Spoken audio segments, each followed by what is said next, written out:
என் முகத்தை காணாதிருக்கிறவர்கள்.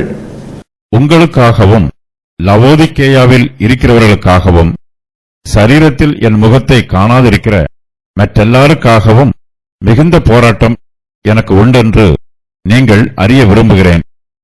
அவர்களுடைய இருதயங்கள் தேற்றப்பட்டு அவர்கள் அன்பினால் இணைக்கப்பட்டு பிதாவாகிய தேவனுக்கும் கிறிஸ்துவுக்கும் உரிய ரகசியத்தை அறிந்து கொள்ளுகிற உணர்வின் பூரண நிச்சயத்தினுடைய எல்லா ஐஸ்வர்யத்திற்கும் உரியவர்களாக வேண்டுமென்றே இப்படி விரும்புகிறேன். அவருக்குள் ஞானம், அறிவு என்பவைகளாகிய பொக்கிஷங்களெல்லாம் அடங்கியிருக்கிறது. அப்போஸ்தலர் பவுல் கொலோசே பட்டணத்திற்கு ஒருமுறை கூட போனதில்லை. ஆனாலும் அங்குள்ள விசுவாசிகள் மீது பவுல் மிகுந்த கரிசனையோடு இருக்கிறார்.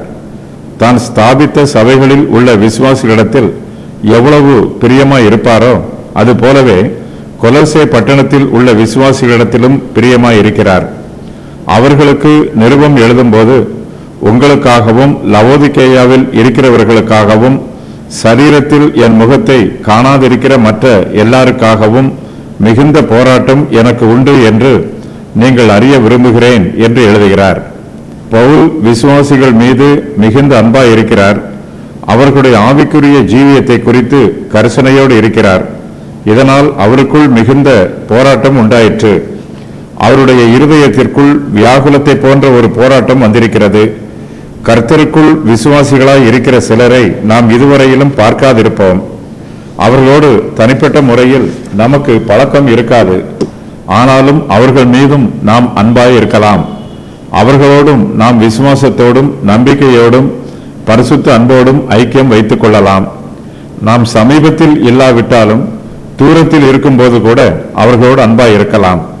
விசுவாசிகளாகிய நாம் ஏராளமான விசுவாசிகளை இதுவரையிலும் சரீரத்தில் பார்த்ததில்லை. அவர்களை நாம் பரலோகத்தில் பார்ப்போம் என்னும் நம்பிக்கை நமக்கு உண்டு.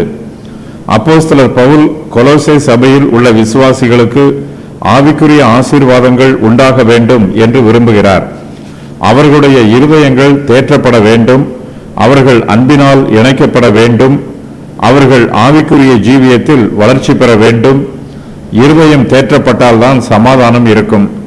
சமாதானம் இருந்தால்தான் வளர்ச்சி இருக்கும். ஆத்மாவின் செழிப்பே உண்மையான செழிப்பு. ஆகையினால் கொலோசையரின் ஆத்மா செழித்திருக்க வேண்டும் என்று பவுல் விரும்புகிறார். தேவனுடைய ரகசியத்தை அறிகிற அறிவு நமக்குள் வளர்ச்சி பெற வேண்டும். பிதாவாகிய தேவனையும் கிறிஸ்துவையும் அறிகிற அறிவில் நாம் தேர்ச்சி பெற வேண்டும். பிதாவாகிய தேவனுக்கும் கிறிஸ்துவுக்கும் உரிய ரகசியத்தை விசுவாசிகள் அறிந்து கொள்ள வேண்டும். இந்த ரகசியத்தை அறிந்து கொள்கிற உணர்வின் பூரண நிச்சயம் நம்மிடத்தில் இருக்க வேண்டும். இதுவே விசுவாசிகளுக்கு மெய்யான ஐக்கியம். இந்த ஐஸ்வர்யங்களுக்கு கொலோசையர் உரியவர்களாக இருக்க வேண்டும் என்று பவுல் விரும்புகிறார். தேவனை பற்றி பேசினால் மாத்திரம் போதாது, அவருடைய சித்தத்தின்படி நாம் செயல்படவும் வேண்டும். அவருடைய விருப்பத்தை நாம் புரிந்து கொள்ள வேண்டும். அவருடைய திட்டத்தை நாம் அறிந்து கொள்ள வேண்டும். நம்முடைய விசுவாசம் வளர்ச்சி பெறும்போது நமக்குள் இயேசு கிறிஸ்துவை பற்றி பூரண நிச்சயம் உண்டாகும். பிதாவாகிய தேவனுக்கும் கிறிஸ்துவுக்கும் உரிய ரகசியத்தை நாம் அறிந்து கொள்வோம். நம்முடைய விசுவாசம் வளர்ச்சி பெறும்போது அந்த ரகசியத்தை நாம் அறிந்திருக்கிறோம் என்னும் நிச்சயம் நமக்குள் இருக்கும். பூரணமாய் நிதானித்து அறியும் போதுதான் நமக்கு பூரண நிச்சயம் உண்டாகும். பிதாவாகிய தேவனுக்கும் கிறிஸ்துவுக்கும் உரிய ரகசியத்தை இருதயத்தில் விசுவாசித்தால் மாத்திரம் போதாது. நம்முடைய விசுவாசத்தை வாயினால் அறிக்கை பண்ணவும் வேண்டும். இதுவே அறிந்து கொள்ளுகிற உணர்வின் பூரண நிச்சயம் என்று அழைக்கப்படுகிறது. நம்முடைய அறிவும் பூரண நிச்சயம் உள்ளதாய் இருக்க வேண்டும். நம்முடைய விசுவாசமும் பலமுள்ளதாய் இருக்க வேண்டும். இவை இரண்டும் சேரும் போதுதான் நம்முடைய ஆத்மா ஐஸ்வர்யம் உள்ளதாய் இருக்கும். நம்முடைய ஆத்மா எல்லா ஐஸ்வர்யத்திற்கும் உரியதாக இருக்க வேண்டும் என்றால் நம்மிடத்தில் இயேசு கிறிஸ்துவை பற்றி பூரண நிச்சயம் உள்ள அறிவும் இயேசு கிறிஸ்துவின் மீது பலமுள்ள விசுவாசமும் இருக்க வேண்டும். விசுவாசியுடைய இருதயங்கள் தேற்றப்பட வேண்டும். ஆத்மா செழிக்கும் போது அந்த ஆத்மாவில் சந்தோஷமும் சமாதானமும் நிரம்பி இருக்கும். விசுவாசிகள் அன்பினால் இணைக்கப்பட வேண்டும். நம்முடைய விசுவாசம் பலமுள்ளதாய் இருக்கும்போது நம்முடைய அன்பும் பரிசுத்தமாய் இருக்கும். மற்ற விசுவாசிகளோடு நமக்கு நெருங்கிய அன்பு உண்டாகும். நம்முடைய ஆறுதல் பெருகும். அப்போஸ்தலர் பவுல் இயேசு கிறிஸ்துவை பற்றி விரிவாக சொல்லுகிறார். கிறிஸ்துவை பற்றி சொல்லும்போது அவருடைய மகிமையை பற்றியும் சொல்லுகிறார். இயேசு கிறிஸ்துவுக்குள் ஞானம், அறிவு என்பவைகளாகிய பொக்கிஷங்கள் எல்லாம் அடங்கி இருக்கிறது. ஞானத்தின் பொக்கிஷம் நம்மிடத்தில் இருந்து மறைத்து வைக்கப்படவில்லை. அது இயேசு கிறிஸ்துவில் நமக்காக வைக்கப்பட்டிருக்கிறது. இயேசு கிறிஸ்துவில் நமக்கு ஞானம், அறிவு என்பவைகளாகிய பொக்கிஷங்கள் அடங்கி இருக்கிறது. இவற்றை நாம் தேவைப்படும் போது எடுத்து பயன்படுத்த வேண்டும். அவருக்குள் மறைவாய் இருக்கிற பொக்கிஷங்களை நாம் பெற்றுக்கொண்டு அவருடைய நாமத்தை மகிமைப்படுத்த வேண்டும். அப்போஸ்தலர் பவுல் கொலோசே சபையில் உள்ள விசுவாசிகளிடமிருந்து சரீரத்தின்படி தூரமாய் இருக்கிறார். ஆனாலும் தன்னுடைய ஆவியின்படி அவர்களோடு கூடவே இருக்கிறார். தூரத்தில் இருந்தாலும் அவர்களுடைய ஒழுங்கையும் கிறிஸ்து இயேசுவின் மேல் உள்ள அவர்கள் விசுவாசத்தின் உறுதியையும் பார்த்து பவுல் சந்தோஷப்படுகிறார். கொலோசே சபையில் உள்ள விசுவாசிகள் இதுவரையிலும் அப்போஸ்தலர் பவுலின் முகத்தை கண்டதில்லை. பவுலை போலவே நாமும் மற்ற விசுவாசிகளோடு சரீரத்தின்படி தூரமாய் இருக்கலாம். ஆனாலும் நம்முடைய ஆவியின்படி அவர்களுடனே கூட இருக்க வேண்டும். பவுல் இதுவரையிலும் கொலோசே சபைக்கு போனதில்லை. அங்குள்ள விசுவாசிகளை பார்த்ததில்லை. ஆனாலும் அவர்கள் விசுவாசத்தின் உறுதியை கேள்விப்படுகிறார். தான் கேள்விப்பட்டதை பார்த்தது போலவே சொல்லுகிறார். மற்ற விசுவாசிகள் மீது பவுல் அதிகமான அன்பு காண்பிக்கிறார். அவர்களுடைய நற்கிரியைகளை பார்த்து பவுல் சந்தோஷப்படுகிறார். கிறிஸ்துவில் நாம் வைத்திருக்கிற விசுவாசம் உறுதியாய் இருக்க வேண்டும்.